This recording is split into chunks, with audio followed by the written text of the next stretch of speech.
going to be talking about Earth's interior and why we should care about what's going on thousands of kilometers beneath our feet in a place that, well, frankly, none of us are ever going to see. Well, there's some really important reasons to care about that. And before we get to that part, we're going to take a look at some of the early studies of Earth. And some of these early studies go all the way back to the ancient Greeks. You've probably heard of this guy, Pythagoras, and I'm sure you learned some of his mathematical things that he did. But he actually knew the Earth was round, or technically spherical. It's kind of an old wives' tale that everyone saw Earth as being flat and stuff, because the ancient Greeks did not. They recognized it as a spherical body.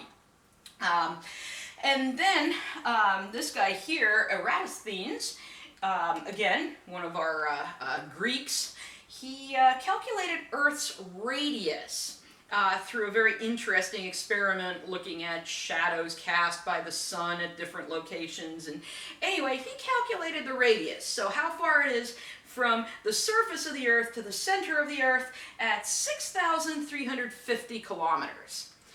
And good question is, all right, he's doing this way back in I don't know, 200 something BC. How close did he get? And the answer is very close. It was only about 20 kilometers off. Today we recognize that the average radius of Earth is around 6,370 kilometers. And of course that is going to vary depending whether you're measuring at sea level, the top of the mountain, at the equator, at the poles. It does vary a little bit, but he got very, very close to measuring the actual radius of the Earth. Now, today, you might be asking, well, I'm going to be lecturing to you guys about all these things that are happening deep underground, right? Like 6,000 kilometers deep underground. You might ask yourself, well, how do we know this? How do we know what's going on down there, and how do we get the information for that? Well, all right, let's take a look at the deepest mine, the deepest point humans have stood underground. Well, that's the, I never know how to pronounce this, Mompang gold mine, also known as the Western Deep Mine. It's about 4 kilometers deep as of 2019. It's 2.5 miles. The center of the Earth is over 6,000 kilometers away. The deepest people have gotten is 4. Let's just face it, people haven't gotten very deep inside the Earth. Well, what about the deepest drill hole? The deepest people have drilled into the ground and recovered samples. Well, that's the Kola Super Deep borehole. It's in the Kola Peninsula in Russia. And they were drilling this hole, and they weren't drilling for oil or anything. They were just drilling into the ground and recovering rocks for them to study. It was active 1970 to 1995, and they made it all the way to 12.3 kilometers deep, or 7.5 miles. Still, when the center of the Earth is over 6,000 miles, 6,000 kilometers, 12 kilometers really is not that far. Yet today, I'm going to be telling you what's happening so far underground. And if humans haven't gotten there and we haven't drilled down there, how do we know about what's going on under there? It comes down to seismic waves. Seismic waves are earthquake waves. Anytime you hear the word seismo, it's referring to shaking, so something to do with earthquakes. And earthquake waves can tell us quite a bit about what's going on underground from a few different things. First of all, waves change velocity depending what type of material they're traveling through. So whether they're traveling through a solid or a liquid or something kind of squishy, the earthquake waves, here we can see there's some of the earthquake waves, there's the velocity on that part of the graph. You can see that the velocity changes inside the Earth related to the composition of what they're traveling through. However, earthquake waves do something else as well. Waves can reflect or they can refract. So let's say we have some kind of a rock up here. There's a rock layer up here, and then there's a rock layer down here. So two different rock layers. And depending on the composition and the physical properties of those different rock layers, an earthquake wave can come into that layer and it can reflect off that layer. Reflection is where the wave bounces off the layer. But reflection is not the only thing that can happen. You can also get what's called refraction. And refraction is where that earthquake wave bends as it travels from one material into another. So in the case of refraction, we might have an earthquake wave coming in like this, but as it passes from this rock into the other one, it might bend, it might change direction. And it might do that, or maybe it'll bend in this way. And there's a law in physics called Snell's law. And following Snell's law, that explains whether a wave, as it passes from one layer into the next, reflects or refracts. And it also explains like what properties it has, controls whether it refracts with what angle it refracts at. So basically using this physical law, Snell's law, and looking at how earthquake waves behave inside the planet gives us an idea of what all the different layers, what all the different parts inside the planet are like. You can kind of think of this sort of like if you go fishing and you have a fish finder. Your fish finder works off sonar, sound waves bouncing around, giving you a picture of what the bottom of the lake looks like and where your little fishies are. That's the same thing as these earthquake waves. They're sort of like the planetary fish finder that travel through the earth, bounce around inside the earth, and give us a picture of what's going on down there. All right, so Snell's law. All right, so let's then look at what is happening beneath our feet as we travel from the surface to the center of our planet. Well, there's two ways of looking at the structure of Earth. And I'm going to begin with the classical view of our planet. And this is probably what you learned in like 3rd or 4th grade. And this is based on composition. That means we're looking specifically at the rock type that's in each layer. We live on the crust. The crust is that outermost part of Earth. And it depends, the thickness of it depends. It's 3 to 7 kilometers thick under the oceans, and it's an average of 40 kilometers thick under continents. However, under continents it can get a whole lot thicker than that.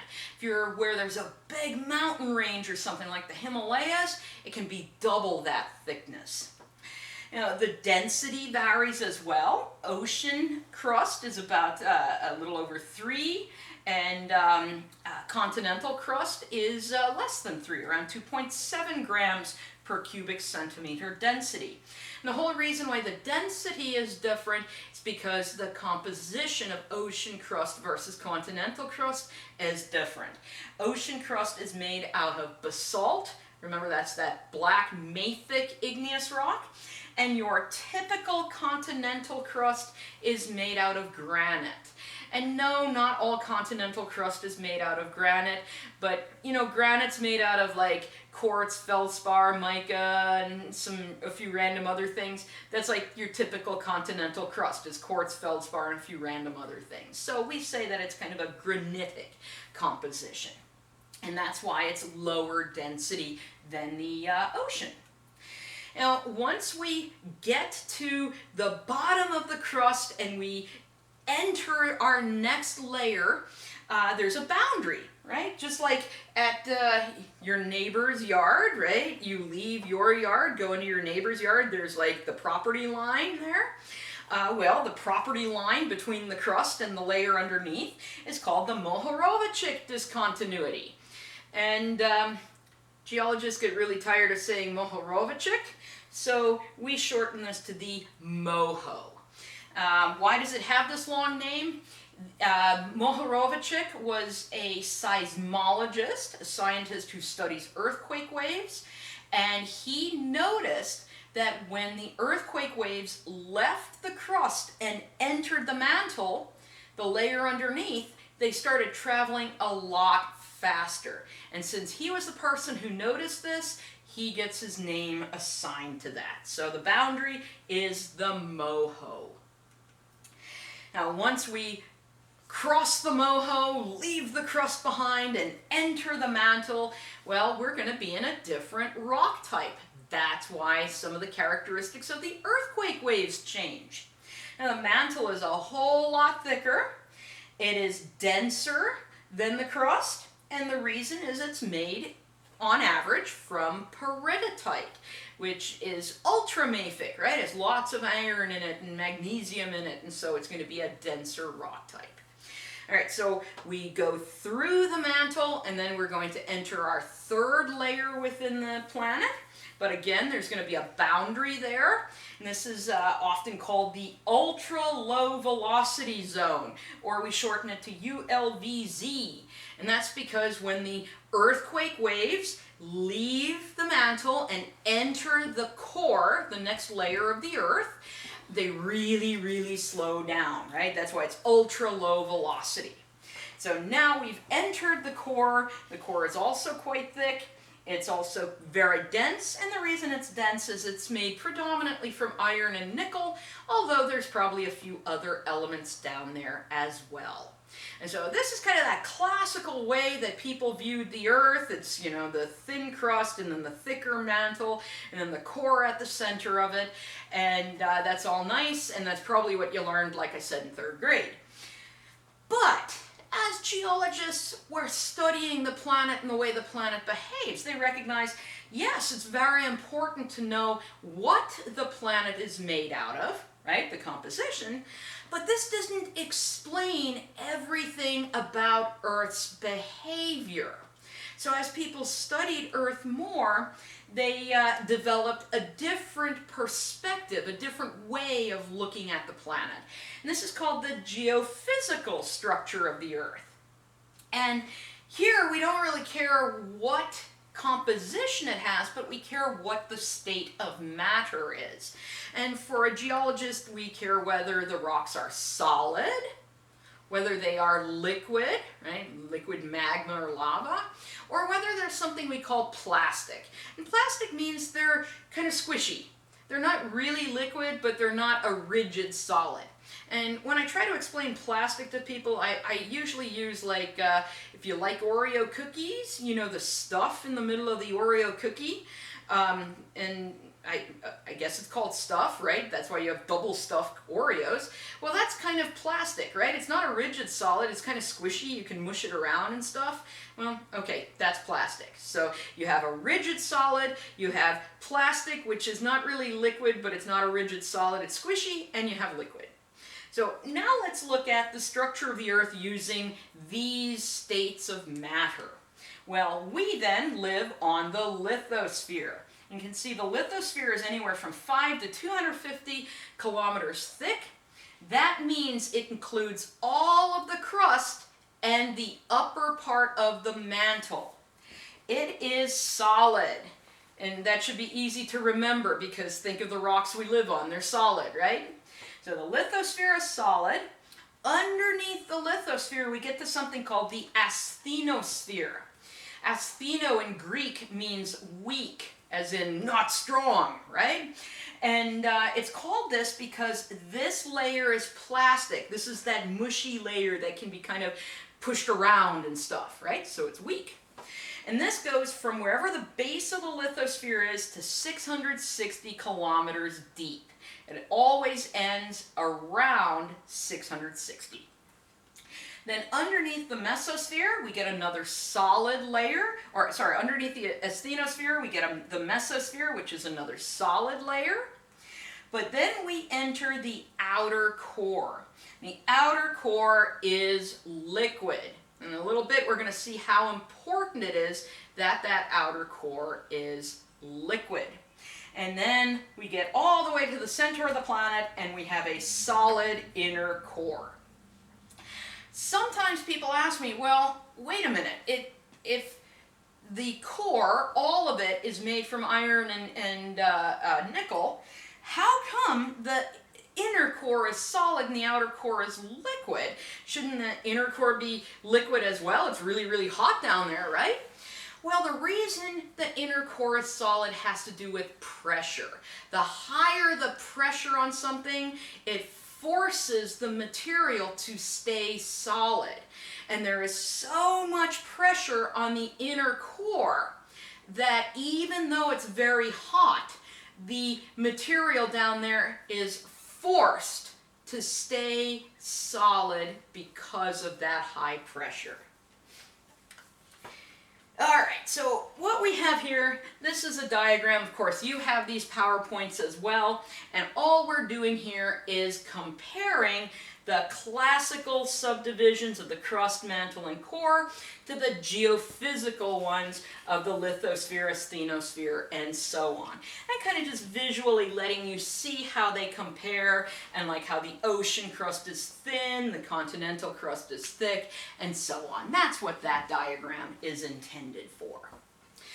And one thing I do want to tell you about the lecture today. Today, when we're looking at Earth's interior, it's a whole lot of information of different things, like the outer core is liquid, the asthenosphere is plastic, and so on. But when we do the plate tectonics lecture next time, we're going to take a lot of these pieces and put them together to be able to explain how the Earth behaves. So today is kind of the day I'm giving you puzzle pieces, and then tomorrow is the day we're going to put those puzzle pieces together into a really neat and interesting story. All right, so let's move on to a few other things that we need to learn about our planet. There is something called the geothermal gradient, and this is the increase in temperature with depth in the Earth. So the deeper you go in the planet, the hotter it starts getting. And this heat comes from a few different places. I haven't even listed them all, but here are some of the places this heat comes from. There's the residual heat of formation. So when Earth was forming, when all those little particles were getting pulled together into the different planets, they are colliding with each other, and you get heat from those collisions. We also have, in early Earth's history, there were periods of bombardment where meteorites just hit Earth's surface. And when they would hit Earth's surface, you transfer that kinetic energy into heat energy, and that also helped keep heat on the planet. Now those two are important, but by far the most important thing that keeps the center of our planet hot is radioactive decay. There are many different radioactive isotopes out there. You probably are most familiar with something like uranium, but there are others. There's thorium, there's potassium, there's various types of radioactive elements, and as they decay, they give off heat. And so they continue, even today, to heat the center of our planet. This is where I often get a question from my students where they're like, okay, if it gets hotter as we go underground and go deeper in the Earth, how come if we go visit a cave, it's colder there? And caves are not deep underground. That's the thing. And caves tend to be cooler because they are not getting the heating of sunlight. So a cave will have it will be a constant temperature, and it will keep the constant temperature of whatever the average surface temperature is. So if you visit caves here in Texas, they're often like around 68 degrees. And that's because if we would average things out, day and night temperatures, summer and winter temperatures, it comes to about 68 degrees. And so That cave stays at that temperature because it's not getting heated by sunlight. Now, if I would take you to a cave back where I used to teach up in Wisconsin, it was at the average temperature of 48 degrees. And why did it stay that? Because average out summer, winter, day, night, it averages 48 degrees. So unless you're in a really, really deep cave, you are not going to be feeling the results of the geothermal gradient.